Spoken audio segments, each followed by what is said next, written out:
The man who designed this dam never went to engineering school. He learned to read by candlelight in a ditch camp, taught himself geometry from borrowed books, and by 1924, the entire city of Los Angeles trusted him with its water and its life. When William Mulholland pointed at a canyon and said, "Build it here," no inspector, no board, no outside engineer ever checked his work, because the law did not require it. So the city poured 130,000 cubic yards of concrete on his word alone. Tonight, we want to show you exactly how that concrete was mixed, hauled, and stacked, because every fatal decision was made long before the water ever arrived.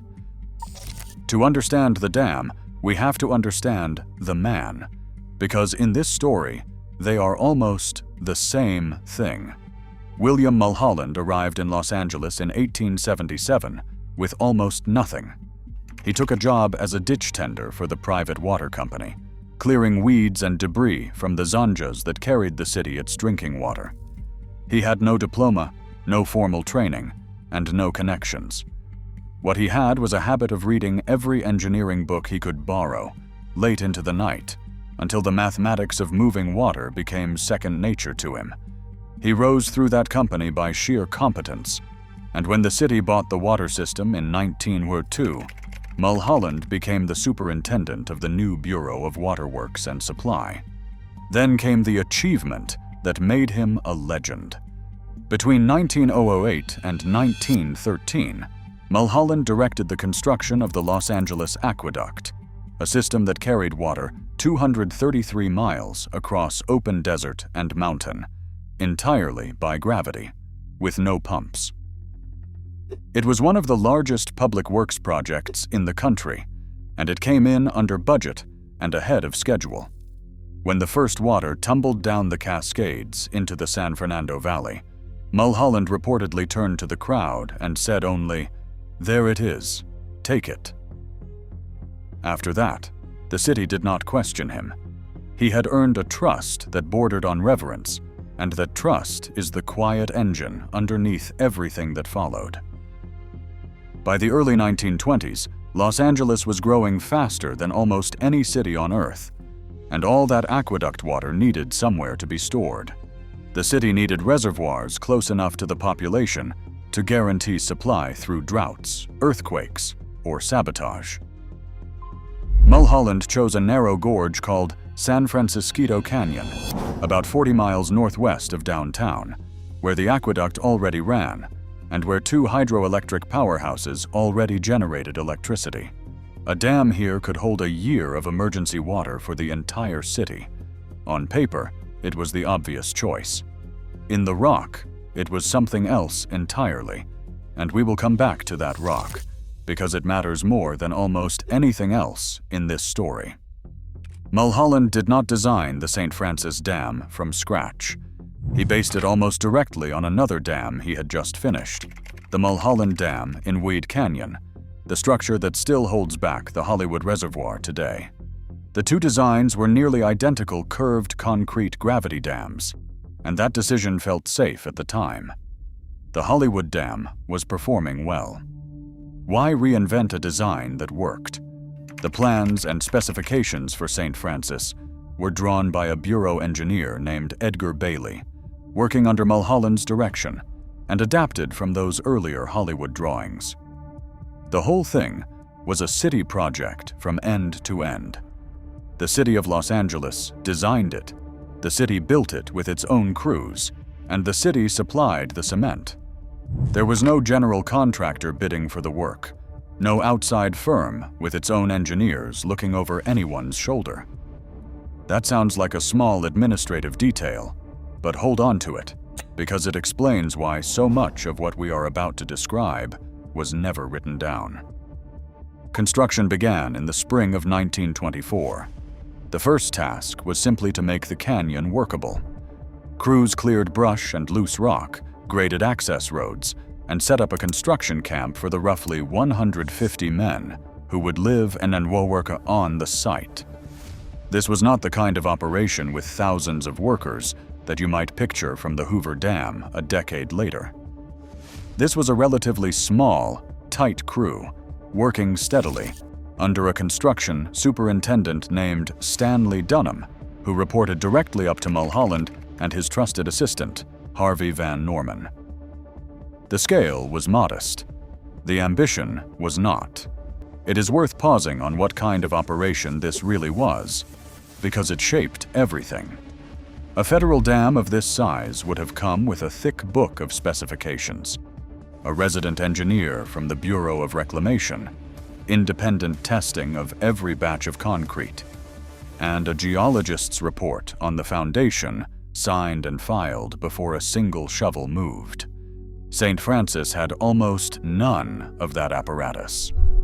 The men in the canyon were skilled, and they worked hard, but they answered to one chain of command that ran straight up to a single man in an office in Los Angeles, a man whose judgment no outside authority had the power to override.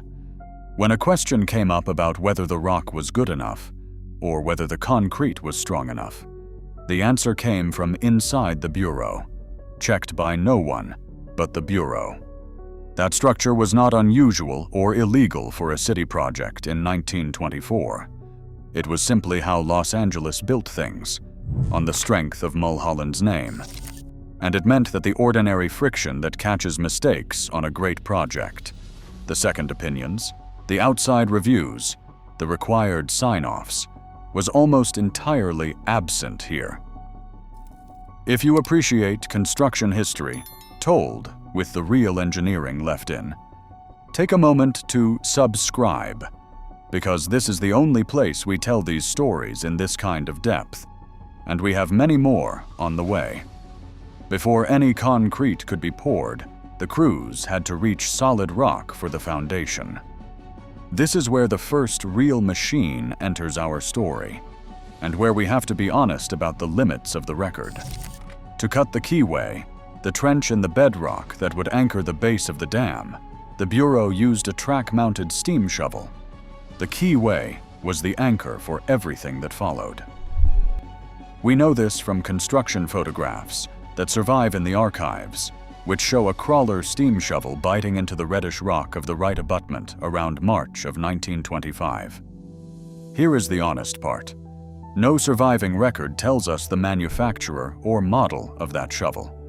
It was a city job, built in-house, and the procurement records that would have named the brand did not survive. You will see plenty of videos and articles confidently throwing around equipment names for this dam. Be skeptical. The truthful answer is that the machines were photographed but never cataloged, and a good historian says so plainly, rather than inventing a label to sound authoritative. What the photographs do show is troubling in hindsight. The keyway was shallow.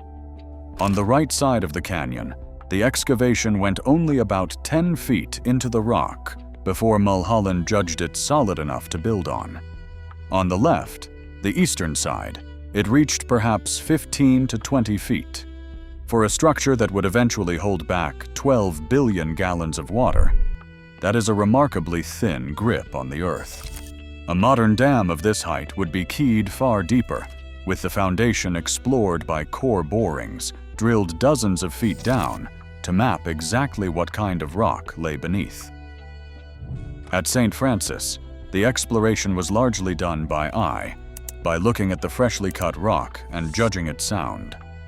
A cofferdam was raised to push the creek aside and keep the foundation dry while work proceeded. And then, in August of 1924, the first concrete went down. To understand why that concrete became a problem, we have to follow it from the very beginning of its journey, which starts not at the dam, but a short distance down the canyon floor. The Bureau built a concrete batch plant right there in the canyon, at the downstream toe of the dam. The principle was simple. You bring sand and gravel and cement together in measured amounts, add water, mix, and you have concrete. The trouble was in the ingredients. The aggregate, the sand and gravel that makes up most of the volume of any concrete, was scooped straight out of the bed of San Francisco Creek, anywhere from a quarter mile to 2 miles downstream. Dump trucks hauled it up to a shed beside the batch plant. And here is the detail that the engineers in our audience will catch immediately. That creek gravel was never properly washed, and it was never carefully graded. The crews screened out the cobbles larger than about 6 inches, and that was essentially the extent of the quality control. Everything smaller went into the mix, silt and clay and all. Quality control was minimal. Why does that matter? Because the strength of concrete depends on the cement paste bonding cleanly to every piece of aggregate. When the gravel is coated in fine silt and dust, the bond is weaker. You get a concrete that looks fine on the surface, but is quietly compromised throughout its body.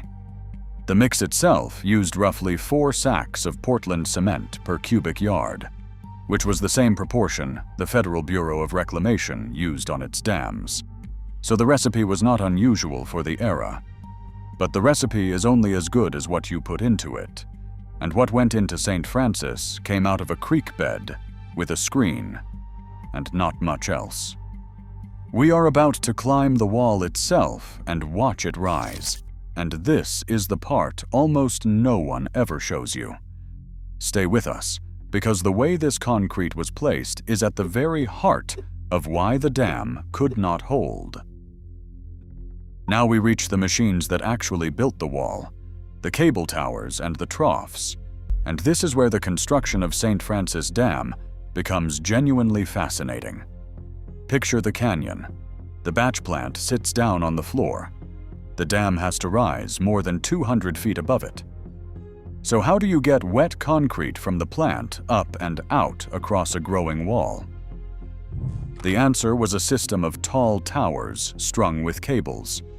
The Bureau erected a lattice tower, essentially a tall, open framework of steel or heavy timber, and from it ran cables that could support long troughs, wooden chutes, angled down toward the dam. Concrete was lifted up the tower, dumped into the troughs, and then it slid down by gravity, sluicing along the chutes to wherever the crews were placing it that day. This was not the bucket and cableway system that you might have seen at Hoover Dam. We want to be very clear about that distinction, because people confuse the two constantly. At the Hoover Dam, built years later by a consortium of private companies for the federal government, concrete was carried in enormous steel buckets, each holding 8 cubic yards and weighing 20 tons when full, slung from a massive cableway that could deliver one of those buckets every 78 seconds. That famous Hoover cableway was supplied by the Lidgerwood Manufacturing Company and rated at 150 tons. None of that belongs to St. Francis. The St. Francis system was older, simpler, and gravity-fed. The concrete flowed down troughs rather than riding down in giant buckets. If you take one technical fact away from this video, let it be that one, because it is the single most common error told about this dam. The trough system had a hidden weakness, and it is the kind of thing only an experienced concrete man would think about. When you let wet concrete slide a long distance down an angled chute, it begins to separate. The heavier stones tend to run ahead or settle, while the soupier, cement, and sand lag behind. Engineers call this segregation. By the time the concrete reached the far end of a long trough, it was no longer the uniform mix that left the plant. In places it arrived as pockets of stony, porous material with too little paste to bind it, what the later investigators described as open, honeycombed concrete. So now layer onto the unwashed gravel this second problem, a placement method that pulled the mix apart on its way down. The wall was being built from a material that was inconsistent before it was even poured and segregated further as it was placed. The concrete went down in horizontal layers, lifts one atop another as the wall climbed. And here we reach another decision that the engineers watching will already be uneasy about. The dam was built without proper contraction joints, the deliberate vertical seams that let a large concrete structure expand, shrink, and settle without cracking randomly. The Bureau also did not take the era's best care to clean each layer before pouring the next. As concrete cures, it leaves a weak, milky film on its surface called latance. Best practice, even in the 1920s, was to wash or cut that film away so the next lift would bond to solid concrete underneath. At St. Francis, that cleaning was inconsistent at best. The result was a wall made of stacked layers that were never fully knitted together, with planes of weakness running right through it, where one day's pour met the next. Think about what that means in practice. A great gravity dam is supposed to behave as one solid block of stone, a single monolithic mass leaning its whole weight against the water. What the Bureau actually built was closer to a stack of slabs, poured day by day, resting one on another, bonded by whatever grip the cement could manage across surfaces that were too often dusty, segregated, and uncleaned. As long as nothing disturbed it, the stack stood. But the strength that holds the layers together, the tensile strength, was far lower than anyone assumed, because the layers were never truly fused, and there was almost no steel inside the dam to compensate. This was essentially unreinforced concrete, relying on mass alone, which is normal for a gravity dam, but it leaves no margin when the concrete itself is weak and the foundation begins to move. Every assumption in the design rested on the idea that the wall and the rock beneath it would behave as solid, predictable materials. Neither one would. Take a breath here, because we have now built the body of the dam, and before we raise it any higher, there is something you deserve to know about this channel. Every one of these documentaries takes days of research, digging through engineering reports and archives most people never see, to get the details right. If you find value in that, you can help us keep going by leaving a small donation at the Buy Me a Coffee link in the description below. It genuinely keeps these stories coming. Now let us get back to the canyon, because the dam is about to grow in a way the original plan never intended. When Mulholland first conceived this dam, the design called for a structure about 175 feet tall, holding around 30,000 acre-feet of water. But Los Angeles kept growing, and the demand for stored water grew with it. So during construction, not once, but twice, Mulholland ordered the dam raised. First, the height went up by 10 feet, to 185 feet. Then it was raised again by another 10 feet, to a final height of 205 feet above the stream bed, holding back more than 38,000 acre-feet. That is roughly 12.5 billion gallons of water. Here is the problem, and it is the central engineering failure of the entire project. When you raise a gravity dam, a dam that holds back water purely through its own enormous weight, you increase the force pushing against it. To stay safe, the base of the dam has to grow wider in proportion, so the structure has enough mass and enough footprint to resist sliding and tipping. Mulholland raised the wall 20 feet. He did not widen the base to match. The dam grew taller and held back far more water, but the foundation that had to resist all that new pressure stayed essentially the same width it had been designed for at the lower height. Every additional foot of water was pushing on a base that was never enlarged to take it. In the language of engineering, the safety factor was quietly eroded with each raise, and almost no one outside Mulholland's own office ever reviewed the change, because again, the law did not require anyone to. There was one more shortcut buried at the bottom of the dam, and it concerns water pressure from below. When a reservoir fills, water does not only push against the front face of a dam, it also seeps down into the foundation and pushes upward, trying to float the structure off its base. Engineers counter this with uplift relief, drains and wells that catch that seeping water and carry it away before it can build pressure. At St. Francis, the uplift system was minimal. There were only about 10 relief wells, 2-inch pipes, and they ran under just the central portion of a wall that stretched some 700 feet across. The abutments, the critical edges where the dam met the canyon walls, had essentially no uplift protection at all. One investigator later compared it to a great ship carrying lifeboats for only a fraction of its passengers.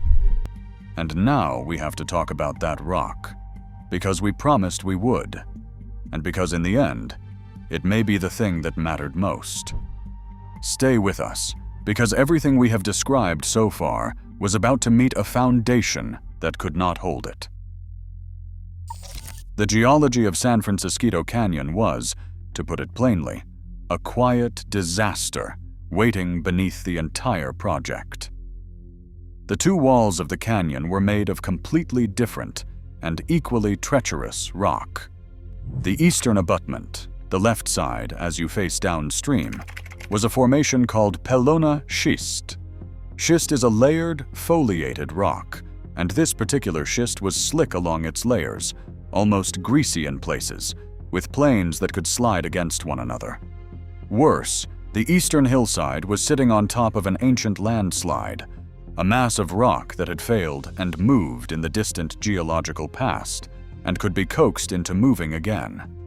No one on the project recognized that ancient slide for what it was. The western abutment was a different villain.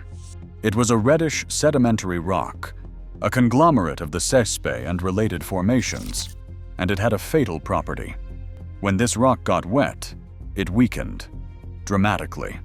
Samples of it, when soaked in water, would soften and crumble and fall apart in your hand within hours.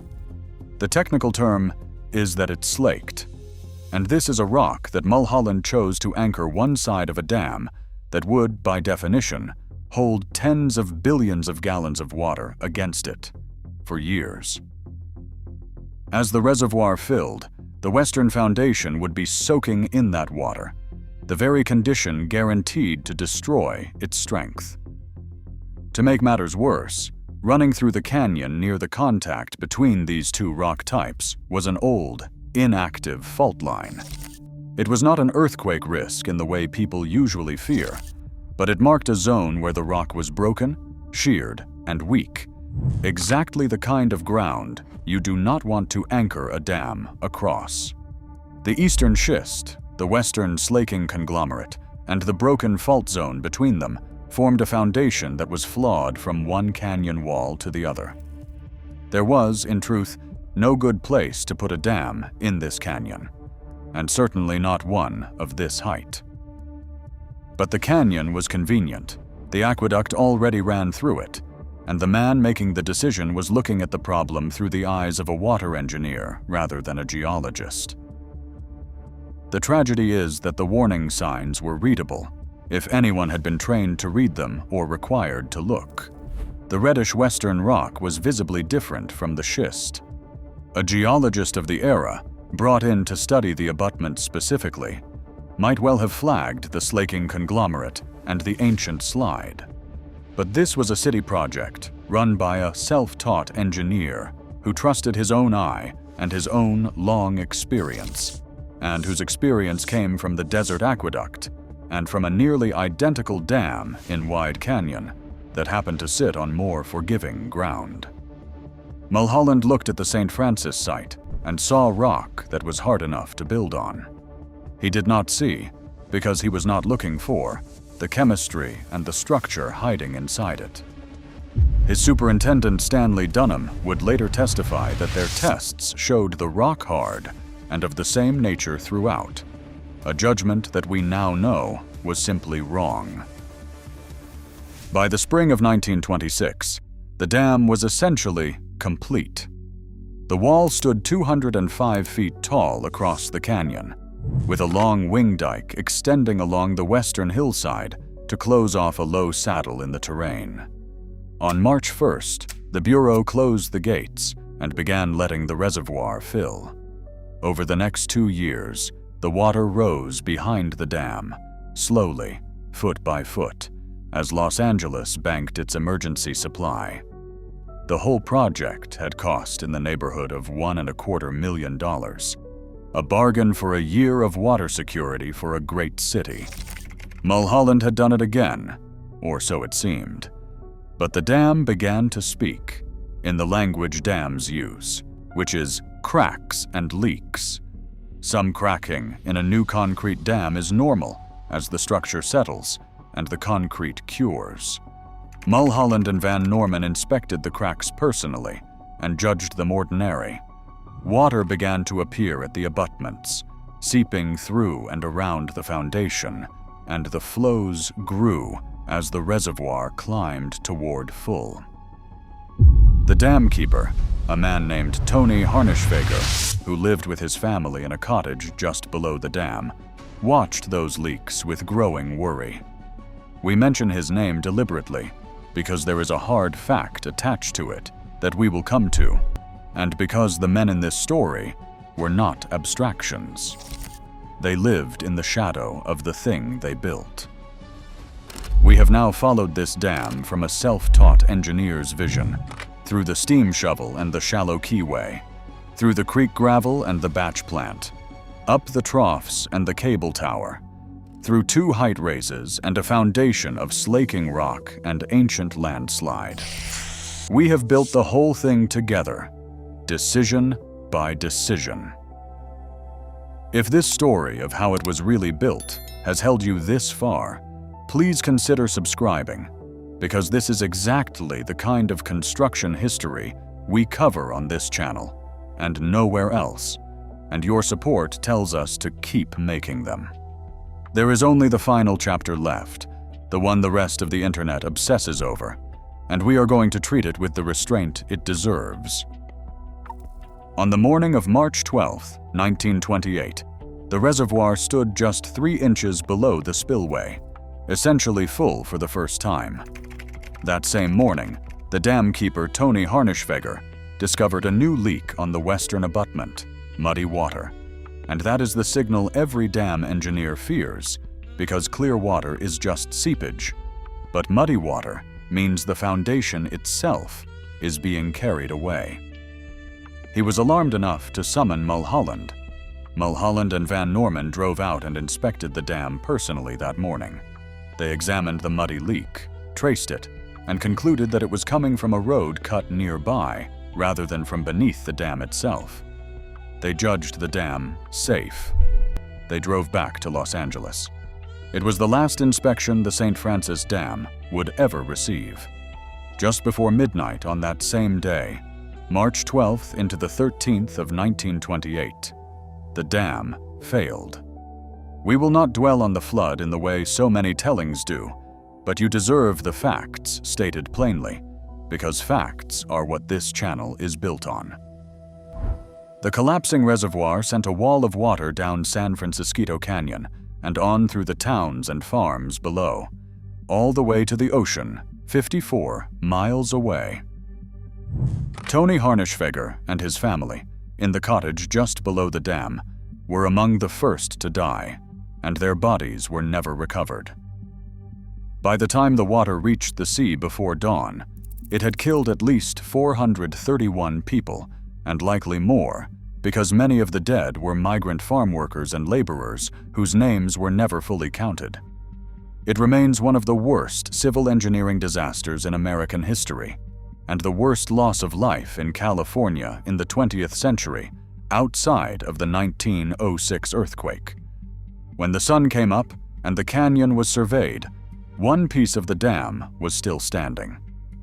The very center section of the wall remained upright, alone in the canyon, a jagged concrete monolith that the newspapers quickly nicknamed the Tombstone. People came from all over to look at it, and some climbed it, until the city dynamited it months later out of fear it would draw a careless crowd to its death.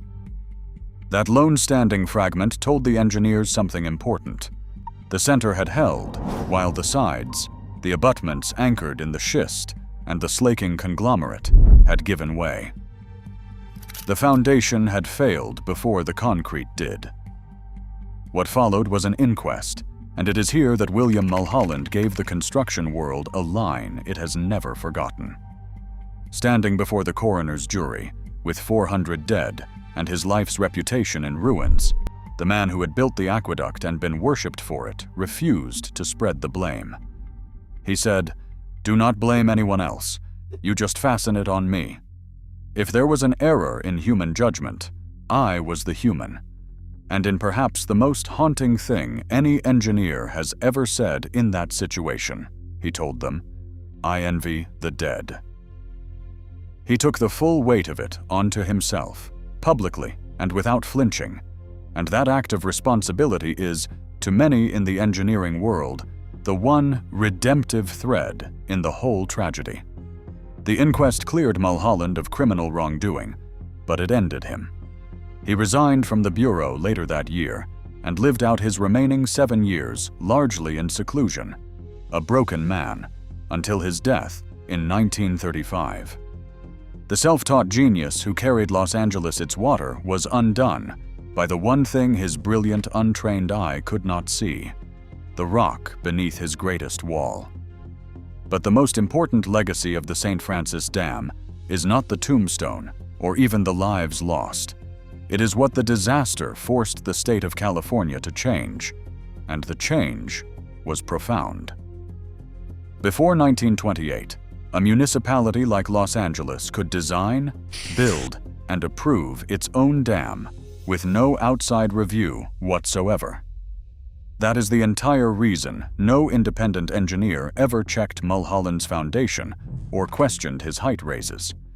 The law simply exempted city projects from state oversight. After St. Francis, that exemption died. In 1929, the California legislature passed a sweeping dam safety law. It gave the state, through what would become the Division of Safety of Dams, the authority to review and supervise nearly every non-federal dam in California. Any dam over 25 feet tall or holding more than 50 acre-feet of water. No longer could any agency, however trusted, build a major dam on its own authority and its own judgment alone. That same year, California also moved to formally license civil engineers so that the title engineer would carry a legal standard behind it, the very standard Mulholland never had. The system of independent dam review that protects millions of people in that state today was written, quite literally, out of the failure we just walked through. There is an old saying in the engineering trades that safety regulations are written in blood. Few structures ever proved it as completely as this one. So when you look back at the St. Francis Dam, try to see past the flood that everyone remembers and see the build that almost no one does. See the steam shovel cutting a keyway only 10 feet into treacherous rock. See the creek gravel going into the mixer unwashed. See the concrete sliding down the troughs and separating as it went. See the wall raised 20 feet with no wider base to carry the load. See the slaking red rock soaking quietly behind the western abutment, losing its strength a little more with every foot the reservoir rose.